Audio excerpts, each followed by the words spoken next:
شروع اللہ کے بابرکت نام سے جو بڑا مہربان نہایت رحم والا ہے۔ کہتے ہیں محمود غزنوی کا دور تھا۔ ایک شخص کی طبیعت ناساز ہوئی تو طبیب کے پاس گیا اور کہا کہ مجھے دوائی بنا کے دو۔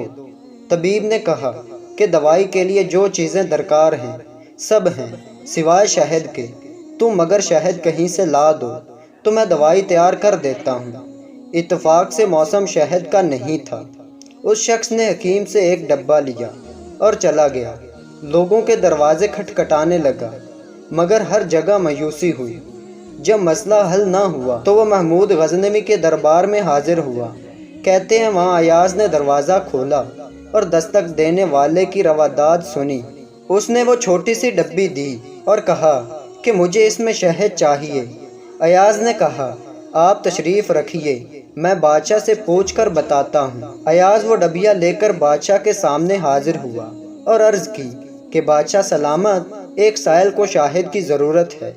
بادشاہ نے وہ ڈبہ لی اور سائیڈ میں رکھ دی۔ ایاز کو کہا کہ 3 بڑے ڈبے شہد کے اٹھا کے اس کو دے دیے جائیں۔ ایاز نے کہا حضور اس کو تو تھوڑی سی چاہیے، آپ 3 ڈبے کیوں دے رہے ہیں؟ بادشاہ نے ایاز سے کہا ایاز وہ مزدور آدمی ہے، اس نے اپنی حیثیت کے مطابق مانگا ہے، ہم بادشاہ ہیں، ہم اپنی حیثیت کے مطابق دیں گے۔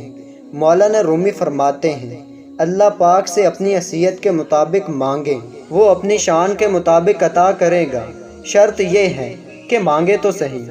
تو دوستو ایسی ہی شاندار ویڈیو دیکھنے کے لیے چینل کو سبسکرائب کریں۔ تو ملتے ہیں ایسی ہی اچھی ویڈیو میں، تب تک کے لیے اللہ حافظ۔